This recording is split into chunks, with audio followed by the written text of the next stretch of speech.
बिस्मिल्लाहिर्रहमानिर्रहीम। जी अब करीब वज़ाइफ के मुअज़्ज़ज़ नाज़रीन, अस्सलाम वालेकुम। सूरह यासीन जो है इसके फ़ज़ाइल के बारे में जानेंगे, इसकी फ़जीलत के बारे में जानेंगे। सूरह यासीन कुरान मजीद का दिल है और बेपनाह फ़ज़ाइल की हामिल है। हर तरह की हाजत रवाई में इसकी जो तिलावत है बहुत ज़्यादा फ़ायदेमंद है। ख़ास तौर पर इसको पढ़ने से अल्लाह ताला राज़ी होता है। अहादीस में इसके बेपनाह फ़ज़ाइल बयान किए गए हैं।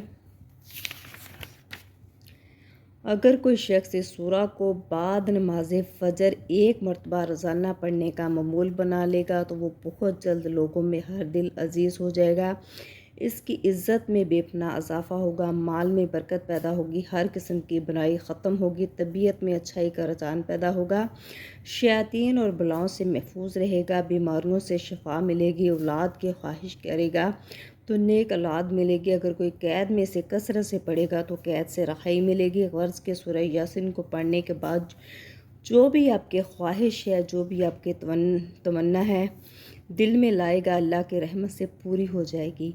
बहुत ही ख़ास अमल है, बहुत ही मुजरब अमल है। नमाज फ़जर के बाद आपने ये करना है। सूरह यासीन का अमल है अपनी औलाद को लेकर या फिर आपकी जो है बीमारी को लेकर, किसी भी किस्म की आपको कोई मुश्किलात है, परेशानी है, कोई शख्स जो है कैद में गिरफ़्तार है, उसके जो है रहाई के कोई भी असरात नज़र नहीं आ रहे, या फिर आपकी तबीयत ख़राब है, किसी भी किस्म की बीमारी, लाइलाज बीमारी में, शुगर में, हेपेटाइटिस में या किसी भी किस्म की बीमारी में आप मुब्तला हैं, माशरे में आपकी इज़्ज़त नहीं, आप अपनी इज़्ज़त बढ़ाना चाहते हैं, किसी भी अमल को करने के लिए, किसी भी जायज़ हाजत को पाने के लिए, अगर कोई बे औलाद है तो औलाद चाहता है, नमाज फ़जर के बाद एक मरतबा रोज़ाना पढ़ने का मामूल बनाएगा। जो भी इसकी हाजत होगी, जायज़ हाजत होगी, जायज़ मुराद होगी, किसी भी किस्म की लाइलाज बीमारी होगी, अल्लाह पाक इसको शिफा अता करेगा। अगर बे औलाद है उसको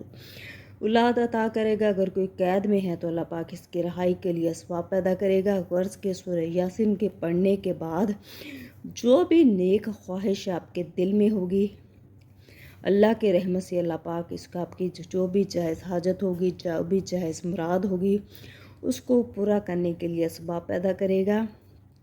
सूरह यासीन जो है इसकी बहुत ज़्यादा फजीलत है। ये कुरान पाक का दिल है, बहुत ही आसान अमल है। नमाज फ़जर के बाद आपने इसको पढ़ना है, एक दफ़ा पढ़ना है और उस वक्त तक आपने पढ़ना है जब तक आप अपनी हाजत में, अपनी मुराद में पूरी नहीं हो जाती।